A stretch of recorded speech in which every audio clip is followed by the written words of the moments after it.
Wake that ass up. Early in the morning. The Breakfast Club. Morning, everybody. It's DJ NV, Jess Hilarious, Charlamagne the Guy. We are the Breakfast Club. Jess is out, Lauren LaRosa filling in, and we got a special guest in the building. We got the good brother, Derrick Lewis. Welcome, brother. Good morning, my brothers. How y'all you doing, feeling? man? How you doing now? Good, I'm doing great. Excellent, excellent, man. Now, Blessed. for people that don't know who Derrick Lewis is, besides going to the greatest university and college in the world, Oh, which one is that? Del State? definitely not Delaware State, Oh, okay. Hampton University. The real HU. We That's apologize. right. Break down who Experienced Derrick that. Lewis is. Derrick Lewis is inspirational leader. Grew up in Chocolate City back in the 60s and 70s. Single-parent familyhood, lifestyle. Decided I wanted to be something different. I wanted to dream big for myself despite the circumstances I was under in the Chocolate City back at that time, and was inspired by getting a great education, inspired by joining a big company, inspired by putting that work in to become who I wanted to be, my best version of myself, to lead others, be not only a go-getter but also a go-giver, and strive for excellence. And I was able to do that over a 35-year career at Pepsi. Since then, I've retired now, and I keep doing my work. I'm obviously releasing a book that launches tomorrow. Thank you for the opportunity to talk about that today. Mm-hmm. And also, I'm launching cheesesteak restaurants in Orlando, Big Dave's Cheesesteak. So you know Brother Derrick Hayes. I love him. Who owns those? Yeah, I love him too. So I'm his first franchisee. I'm bringing 10 units to Central Florida. I've already opened up 4 locations, 2 in the Kia Center and 2 in Campbell World Stadium. We're off and running. I got 2 brick and mortars that open up at end of March, beginning of April. And the sky's the limit. I'm also obviously serving on boards. I'm back at my alma mater, serving as a trustee and putting in the work there, more nonprofit boards, doing the family thing. So life has been great, but I'm also able to still contribute in the ways that satisfy me and my family. Well, let's go back a little bit. The way you got your job at Pepsi, break that down and explain that a little bit, how you got that job and how you grew from, starting off there to damn near running what you did at Pepsi. Well, look, it was back in the late 80s. Job market was pretty good. I was interviewing my second semester. Interestingly enough, Pepsi had come down. I stayed up late the night before, kind of partying. They came to career fair. And I failed the interview. I basically got a rejection letter, I want to say a week or so later in the mail. It was one of the most disappointing days of my life. Why did they decide not to go with you at the time? Well, I think I was not my best in an interview. And I think for people that having a lesson, when you go in for an interview, you need to be at your best. And I was not my best. I took it for granted. I took it as though I can stay up all night and party and not do all the research and just not be buttoned up, And so I went in probably at a, 1 to 10, probably went in at a 5 or 6. And guess what? That's just not good enough. Not going to be good enough for anybody, much less even a Pepsi. So I sort of retooled. They were coming back down. A different sort of area was coming down from Baltimore. I hunkered down, very disciplined, studied my butt off that night, made sure I was as sharp as I could be, went in, nailed that interview, got subsequent follow-up interviews, and got the job offer to start in Baltimore, Maryland. 3 weeks out of college, I was a management trainee.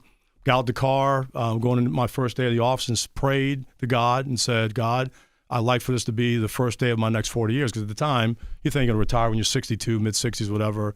And literally, I prayed in that parking lot. I got on my new Maxima I bought, my Advance, and, the rest was history. And the first day I felt like I belonged there, I felt like this was the place for me. I learned a lot. I stumbled a lot, but also if you read the book, you'll learn how being a pace setter mattered in that company and showing early on that I'm willing to be a pace setter. I have the courage to be a pace setter. I'm not worried about circumstances surrounding me. I'm going after it. That was a catalyst for me to really embrace the growth that came along the way throughout the entire journey. And you said you said a prayer to God to be there for the next 40 years. Mm-hmm. Were you there for 40? You weren't there for 40. I was at 35. 35. Wow. Yeah. So what made you say, you know what, let me forego these last 5? Like what pivoted? Like what was the Well, pivot? I mean, I was at that point. 55 was the normal number. A lot of the guys I came in with, the campus program was really strong, robust at the company throughout the 80s and early 90s. It was a really strong program in the company. And so a lot of us that were there, my peers, 55 was the number because the grind of the business, this is a very intense business. Hyper competitive, going against our primary competitors and other competitors. And so there is some wear and tear. We traveled a lot. We moved 8 times. It gets to a point where you have a next chapter. I read the book Strength to Strength by Arthur Brooks, and it opened my eyes to say there is life beyond the 35 years of the time you spent at Pepsi. And so I wanted to always be an entrepreneur. I was talked about in my book being an entrepreneur when I was a kid, selling Dorito chips to school, selling Jolly Ranchers and gum, right, as a side hustle, right? I needed to do that because I needed to put money in my pocket, right? And so I always had this itch to be an entrepreneur. The authorship piece just came from me retiring and kids and colleagues asking me, you can't leave without so you're going to bottle us up and take it away. You have to leave us with some insight. You have to leave us with perspective on your journey. And so that's when I considered doing the book, was really that January of 2023, and got with a ghostwriter and Page 2 Publishing Company, and the rest is history. And here I am today. What was your title at Pepsi right before you The left? last title? I was president of PepsiCo Multicultural North America, so for an entire corporation. Now I wanted So to ask. basically DEI before DEI. It wasn't DEI, so I want to clarify the DEI thing. It was DEI had its own department. I was all about focusing on consumer, culture, and community. And so I was primarily throughout my career, I was an operating executive. So I ran the P&L. I had billions of dollars of responsibility. At one point, I was running North America, and then we did a restructure. And I assumed the South responsibility as president. And then at the tail end of that run, which was about 3 years, we delivered fantastic results. And we developed such a good playbook at the time because COVID was involved and the George Floyd situation was involved. And we had developed such a good model on culture, community, and company that the company asked me to step in and create this big role for the entire corporation using the best practices that we developed in sort of the Southern United States and be able to start to implement that. So that was the last role that I had in company. Primarily throughout my career, I was all putting sales and driving profit, driving market share. It was getting after it in the trenches each and every single day. You were one of the first people, corporate-wise, right? I graduated from Hampton a long time ago, so I would go to all these different homecomings. But you were probably one of the first to bring huge corporations to all the HBCUs, right? Not just the big ones, because, it's easy to go to the big ones where North Carolina A&T, which is the biggest university as far as students are concerned, or FAMU, which is a big university. Why was it so important to you to do that HBCU run and to show up at those HBCU schools when other corporations weren't, but they started following after you did? Absolutely. It's all about legacy, right? And so my HBCU experience at Hampton was absolutely fascinating, incredible. And so to be able to take that experience, build that, sort of legacy, not only through the corporate side, investing not only just events, activation on campus, but also recruitment. I recruited heavily on HBCU campuses. I pushed hard to have recruitment centers go down to these schools, not just in, call it Mid-Atlantic area, but also down throughout the Southwest. I was responsible for setting up the SWAC partnership that we still enjoy today.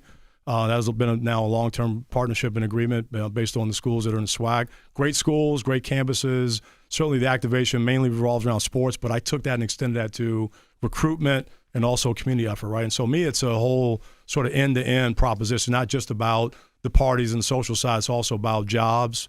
It's also about what we're doing in the community. It's also about setting up legacy for the future. When you, in the opening of your book, you talk about going through like all of the pandemic and the riots that happened after George Floyd and Ahmaud Arbery, and you realizing like, I'm not an activist, but I do want to do something because I know what it's like to not know what's going to happen tomorrow. When did you get to a point in your career where you felt empowered to be like, my activism is in the boardroom and this is what I'm going to do? Because being like a only or like one of few in a big corporation like a Pepsi, it's not easy to be like, you know what?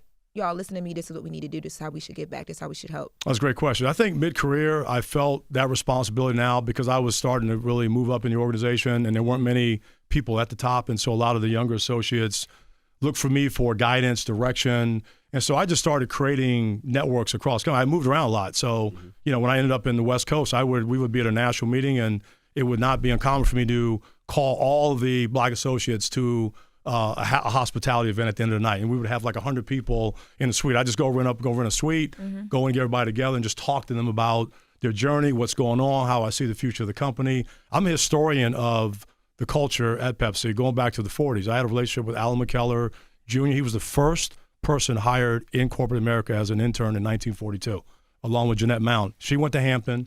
He went to South Carolina State. So first two interns in corporate America. I had a relationship with him up until he passed away in 2018.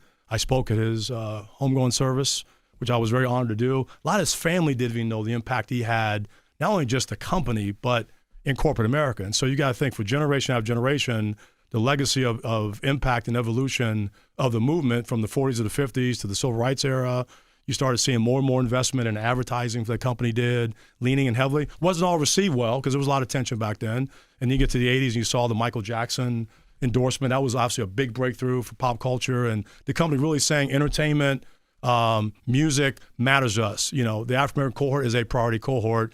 You got to the 90s, they elevated into hip hop, it started transforming then. Then you get to 2000, 2010, it became a core principle inside the company that it flowed through all the businesses. So any functional leader or any leader around the world basically had to embrace diversity as a core priority and principle. And then you got to 2020.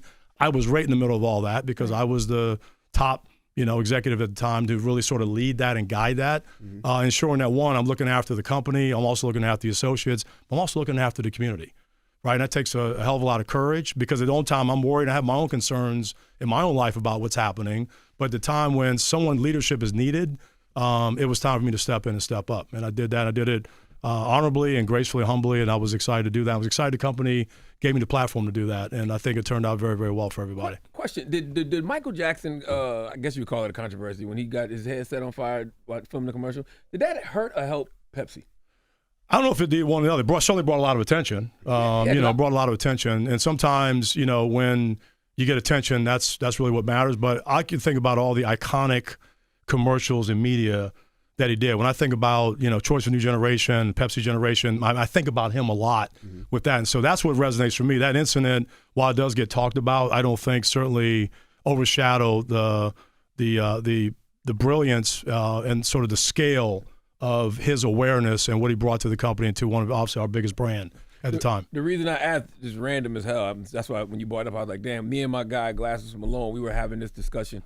We were having it in the group chat. My guy Silas, DJ Head, all of us. We were talking about Michael Jackson, and DJ Head Glasses was saying how after that commercial, after his head caught on fire and everything, that's when Thriller really started to take off. And that's true. Right, like it did. It is. So I wonder if it was the Pepsi campaign or was it that controversy? Like, what was it? I know it helped Michael. I just wonder how did it help I think it was Pepsi? all the above. I mean, obviously, he got a ride, we got a ride for it because we were one of the first ones to really get behind a pop star of that magnitude, right? We signaled that that's our thing. Again, he was black and, all the other cultural things that went around that, surrounded that, were starting to become beneficial to the company as well. So there were just a series of statements made in the evolution going back to the 40s. That's deep. That's rich history that I felt like I had to carry that on. So to answer your question, I felt from guys like Allen, hey, the torch got handed to you. It's your time now to step up like he did and others did back in the 40s. I wanted to go back to the DEI conversation Charlamagne mentioned. With companies taking DEI off the table, how will that affect a company like Pepsi? How will that affect those big companies? Since you've been there and you've seen whether they hired African Americans or minorities, how does that affect that? And do you think it's a good idea? I think they'll be fine because, again, going back to the history is so strong, and the torch passing from CEO to CEO has been really strong and solid. So it's like running this relay race that never stops, right? So I feel like they'll be in good shape. I think for what I'm seeing now, it's not obviously, it's unfortunate.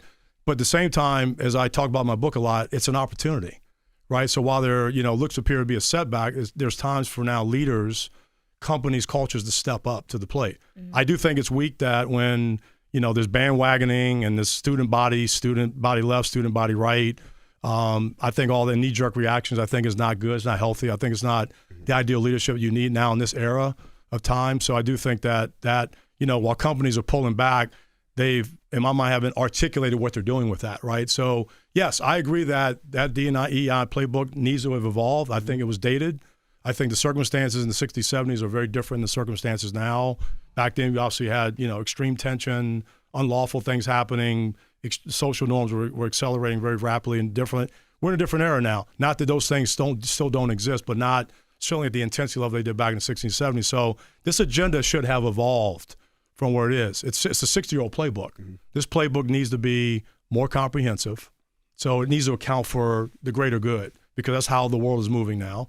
It needs to be more collaborative. People need to work together more. Yes. Okay? Yes. So comprehensive, collaborative. It needs to be compassionate. Mm-hmm. You need to have an agenda where it's about people. And so even in this case where you're telling a cohort that we're de-emphasizing something, deprioritizing, you haven't necessarily come back with something that you're doing to offset that. Something, again, that revolves greater good, more collaboration, sort of more sensitivity around things that are going on. That's how you treat people. And right, so that lack of sort of compassion that is being shown in we're cutting it and we're not talking about really anything else, I think is just not good. So I think this is a time for leadership to step up to the plate. It's not hard to write this new playbook, by the way. It should have been written a long time ago. Mm-hmm. At least like myself could have done it. I could almost feel in 2020 what was happening. It was a more of an in-your-face moment. Everybody was going to get on board because no one wanted to be left behind or deal with the rash of being sort of on the outside looking in. And then obviously what happens is time moves on, things move on. There really weren't any, call it scorecard metrics or calibration against what you said and what you were going to go do to now. Can anybody go back and even remember what people said back in 2020? right? So there was always a question around sustainability of that effort. I can remember them pledging all that money to them corporations and not delivering. Right. Yeah. Right. There was a lot of money, a lot of checks written. Yeah. Ton of checks written, but where are we today? A lot of pledges, but no checks were Exactly. written. Exactly. You had that happen too, right? And so you had people, in a quiet way resisting or just reacting instead of really reimagining what the new playbook be. So we actually took the time to reimagine the old DEI into something more modern that focused again on being more comprehensive, certainly being more collaborative, and being more compassionate. We can get there. That's not hard to do, by the way. I like that. It's not hard also to execute that plan. What's hard is getting everybody on board. But I always said that the problem I had with corporate DEI, it didn't feel for us, by us. Like it should have been more. It should have been black people telling these corporations what is needed. Right. Not these corporations saying, okay, here, this is what we're going to do. Well, that's the difference with a Pepsi is that we were always at the table.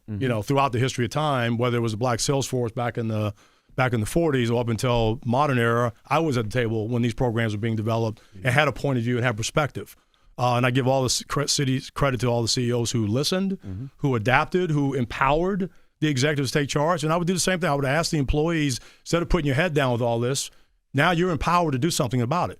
I believe in the structure of ERGs, employee resource groups, and I believe you have to have places to be safe where if you feel isolated in the company, no matter where you come from, you have to have a place to go and should go. And so those things should structurally stay in place. But it's also incumbent upon those groups to lead a new agenda for the future, not keep looking up going, where are we going? Guess what? You're looking up. There's nobody looks like you up at the top. Right. Okay? Think about it. CEOs right now, Fortune 500, less than 2%. So how much progress is that really from the 1960s? And now we have 2%, less than 2% of people running the top 500 companies in the world. There are qualified people out there. There's no doubt about it. I'm one of those qualified people that can run a Fortune 500 company. So I'm not trying to do that now, but I'm out here and there's hundreds, if not thousands of people like me that are qualified, but they're not getting the opportunities. So in some regard, you can look at, did the DEI structure actually hurt progress from people elevating because of this perceived, you're getting an express card, check the box, fast mover, without sort of having the merit and having the credentials to do that. I think there were a lot of concerns, and it actually held a lot of people back. So let's reimagine this. Let's rebuild it. Let's not, while we respect the grounded nature of how it was built, let's evolve it to a way that is more comprehensive, more collaborative, and more compassionate. And we get there, everybody wins. You can't have winners and losers in this space. You can't have mandates in this space. I was there. I mentored what you just said is true. It can't just be a mandate. Because a lot of it was just PR for these corporations. That's all it was. Check the box. Yeah, check the box. I mentored just as many, call it Caucasian executives as I do black executives or other executives for that matter, because they want to really learn how to get this done. And so my teachings were always more open to the greater good, because I realized as you teach people, especially where there's majority representation, they're likely going to they're going to be able to help affect change. And they feel like they're part of the process. But when you're alienated and told you have to do this, man, that resistance is high. People go, man, I ain't doing that. I don't have to do it. I'm not going to go do it. Right. It's the wrong thing to do. It should always be about best talent. So what are you doing? My book is all about what are you doing to, one, better yourself? What are you doing to believe in yourself? And what are you doing to be yourself, right? That's been my mantra my whole life. I'm investing in myself. I have to get better. I have to take risk. I have to invest in myself to get better. I have to have discipline. I have to have commitment. I have to dream big. And I have to be authentic and stay authentic. And that's what I try to role model myself my entire life. And all that book tells you about the lessons on maintaining those disciplines and those principles. I want to ask you this, right? Because I love the title of the book, Survive and Advance, Lessons on Living a Life Without Compromising. It's rooted in the DEI thing. Right now, you have a lot of people saying they want to boycott Target, right? Because they rolled back their DEI initiatives, which I don't get it. It's a lot of different companies that roll back DEI initiatives, so why just Target? But what they're saying is they want to make an example out of this one company, but then now people are saying, hey, let's do a compromise. Let's support the black brands in Target, but boycott everything else. What do you think the best course of action is? I think the best course of action, again, is I think leaders around the space, people who have experience, people who have dealt with struggle in their life, like I have, who've been through a journey. I've been through HBCUs. I have this experience. I serve a trustee at HBCU. So people that have the experience out there need to lead a new agenda, need to lead a more modern agenda that, again, I go back to these same 3 C's, right? That is absolutely more comprehensive. Going this boycott angle and only supporting this or supporting that, that's not the answer either. That's not the answer. It's very short term. It drives a lot of engagement, but it's not the right answer. You're going to increase polarization to even a greater extent when you do that.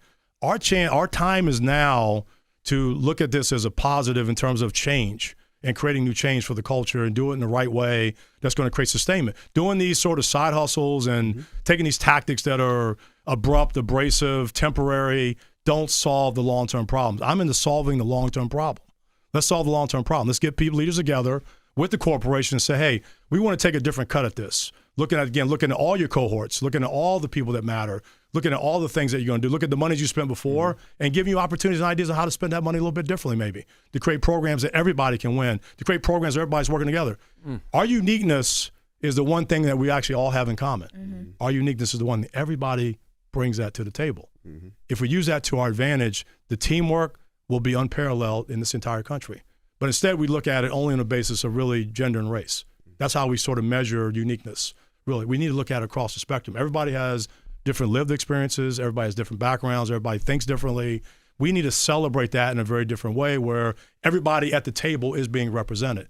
That's going to give you your greatest output. That's going to give you your greatest culture. That's going to give you the best results. It's proven. When you have people that celebrate uniqueness or really value uniqueness at the table, it drives the best business results. So you have this triangle where you got consumer. If you're a brand company, you got sort of the consumer, you sort of got the company, and you got your community, right? That's the sort of 3-legged stool. Inside that is culture. Get your culture right. You focus, you spend the right money against the consumer to drive the behaviors you need and the sales you need. You focus on company. You're getting representation right. You just look like the market. There's some markets that aren't going to look like every market. Every market's not going to look the same. But you're looking like the market you operate in and you represent, right? And that's going to be different. And then you obviously have the community. We want to lift all the communities up. We don't want to just be sort of separate and discrete and carve out and say we only care about these communities. We only care about these black brands in these stores. We want to make sure we're evolving the greater good and everybody gets to go along for the ride. That takes real courage. That takes real strategic leadership. That takes real sort of collaboration and maturity to pull this off and not look at it with your head down, but look at it with your head up on what's the future look like in this space. And having people at the table to do that will get us to the right space. Absolutely. I wanted to talk about your first paying job. For people that don't know, what was your first paying job and who gave you that job? My first paying job was under the leadership of Mayor Marion Barry. The legend.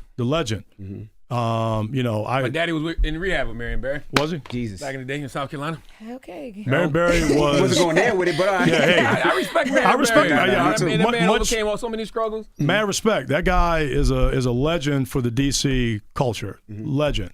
He's a legend to me. I realize it's not about the mistakes he made. We all make mistakes. But he cared about people, man. He cared about kids. He knew the risk of kids venturing off and not having time filled in throughout the day. So he created this sort of summer program. Every kid, 14 and up, guaranteed a summer job. All you do is got to fill out the paperwork. So I had my first paying job at 14. I was making $3.35 an hour. I was getting on the subway. I was excited every day. I got to go up and I'm going to work every day, get on the subway and go to Brooklyn. And I was going to a school or administrative place and filing papers. I mean, it wasn't like I was doing a lot of, strategic and heavy lifting work, but I had a job. I was taught to be, I was already responsible going that, by the way. So it wasn't a matter of Derrick Lewis understanding the role of having a job. I was already like the dad of the house and the big brother of the house, when I was 10 years old.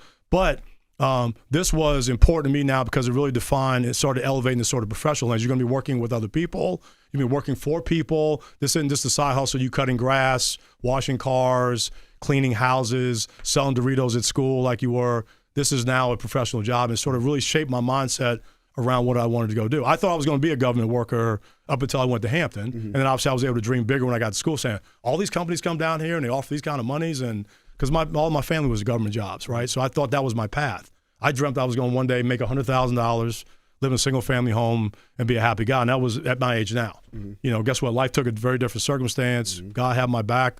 The circumstances were very, very different as a child growing up. I knew I wanted to be have a different life for myself. I put a lot of faith in him and took that journey, and here I am today. And still now, much more into go-giver mode than go-getter mode. For years, I was go-getter. I mean, hyper go-getter because we didn't have much. So I was never going to let something go by because of performance. And now my mindset is really shifted as I've aged and matured and grown to paying it forward. So I was in pay it now mode for many, many years. Now I'm in pay it forward mode, and I'm having the time of my life doing that. Hopefully this book will inspire many others. You know, whether you're a child going through the struggle as I did, if you read the book, a lot of struggles, a lot of dark days there, a lot of days where I didn't know if I was going to make it out, to becoming, you know, one of the highest ranking executives in corporate America in a very recognizable organization. They had my back, I had their back. It was a great run. Create a lot of. I want to talk about your come up with your wife as well. Yeah, okay, that's big. How long you been married? We've been married 32 years. Now, 32. explain how that is having the right partner by your side. It's meant everything. It's been me and Charlamagne talk about it all the time. With the right partner, it keeps you out of trouble, keeps you from doing foolish, and sometimes you got to smack in the back of your head. So talk about that journey, about having that right partner on your side to make sure that you stay focused. It really has been the key to the success I've had. And I talk about this a lot, especially recently. We've been talking about this a lot. Is our aligned shared vision on how we want to live our lives. Now, the story at Hampton, you know, it was volatile. We met. I was a senior. She was a freshman. Things didn't work out. They worked out great at the beginning, but as you know, those things are temporary down there. Didn't work out. I moved on. I wanted to be this, go get my job, go establish some income, go buy my first house before I started taking relationships seriously. It was a big mistake that I'm glad didn't cost me, because I wouldn't be here now if she wasn't part of my life. But we reunited. Time heals. I matured. I came back. I saw the true value she brought to the table. And I knew all along that our vision on family, our vision on career, our vision on community, our vision on faith were so aligned that it was obvious for me to say, hey, I need to lock this down, right? Because I knew that the place I wanted to go, I absolutely had to have a partner that was willing to go along with that ride. And that ride wasn't going to have lumps to it. The ride has had lumps to it, but we've been there for each other the whole time because we never wavered on the shared vision. You know, she had to quit her job when we had our third child. That was not a easy time for her to do that. I talked her into doing that. But it was a tough time. We adjusted to it, obviously, have come out fine with that. But that was the time where I had to really sort of lean in with her. There's times she had to lean in with me. We moved around a lot, new communities. You can imagine how sisters are going to places like Portland, Oregon, where it's 2% black and trying to find a place to get your hair done. You know, you get to town, well, okay, we're here now. Where do I get my hair cut? Where do we get our hair done? Where do we get nails done? Where do we socialize? What do we do to sort of relax and become ourselves in the culture? We found ways. We found places. We eventually would make our way around it. But then by the time we got comfortable, it was time to move again and again and again and again. So a lot of sacrifice that we had, but we've built the family we wanted to build. We call ourselves Team Lewis. She's the co-captain, or she's actually the chief household officer, I would say to her, and been an integral part of all that. But shared vision has been the absolute focal point of our success, leaning on each other, trusting each other, grinding each other. She's made me better. I would like to say I've made her better, but she certainly has made me better in this whole journey. There's a point in the book, there's a point in the book, Not the Statistic. And this point in the book, just talking about your wife and leaning on her, you talk about like your journey with like finding out that you had a cancerous mass and just things you overlooked because you were working and just, you know, just in day to day. And the title of the book, Survive in Advance, you talked about feeling like you survived and you got away from a lot of things. You didn't have to worry about what was going to happen next in your life. And then you're super successful and then cancer comes.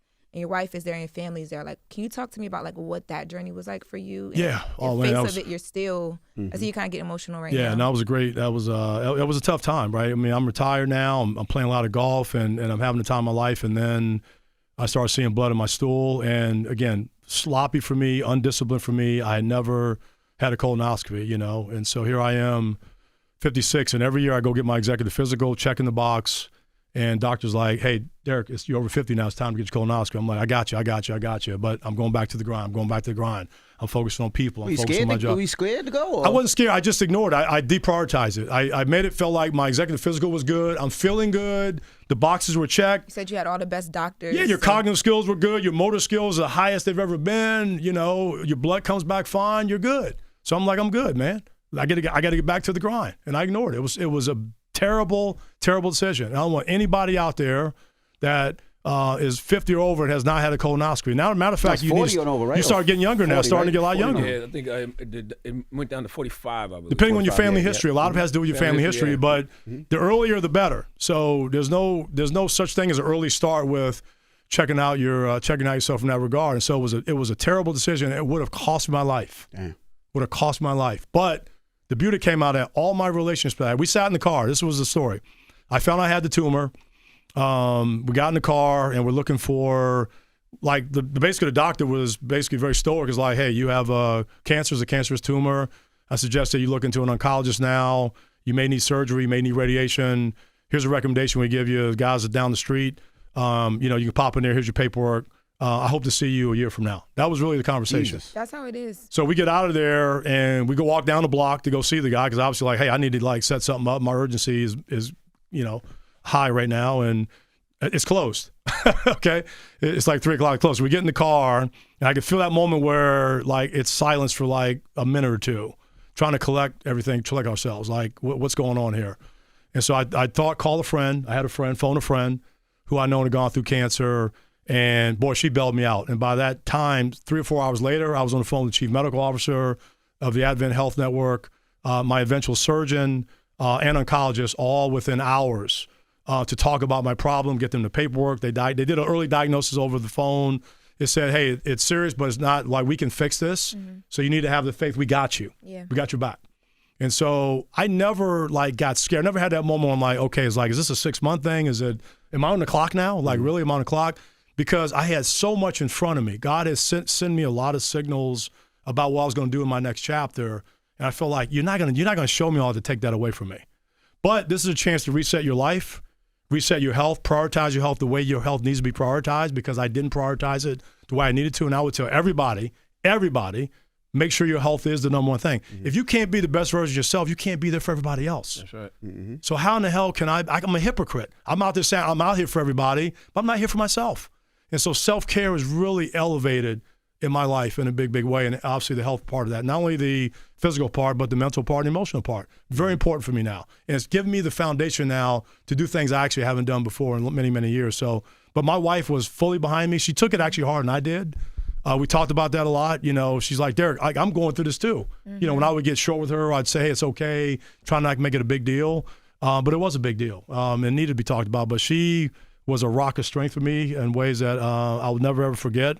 I know if it was reversed, I'd be there the same way for her. And God forbid it gets that way. So let me take all that pain for the family to keep the family going. Yeah. But she was the rock in this whole thing and wouldn't have got through it at that level if it wasn't for her and her support. She came through big time, and my network came through big time, and it was one of the most incredible experiences. I say in the same breath, it was the hardest lesson I learned. It's also the greatest lesson I learned at the same time because I got a lot of runway left, and that you just motivated me now for the next 30-some-odd years of my life to go after in ways that I haven't gone before. It refueled me. It re-energized me. It put me in a different space. And again, this whole notion of being a go-giver, man, I'm in that space and I see the vision of what the future holds for that. That's right. All right. Well, pick up the book, his memoir, Survive and Advance, Lessons on Living a Life Without Compromise. It's out right now. Derrick Lewis, we appreciate you right, for joining us. Thank you for having me. Thank you so all. much. Thank you for what y'all do, man. It's the God Breakfast love. Club. God bless. Good morning. Wake that ass up. in the morning. The Breakfast Club.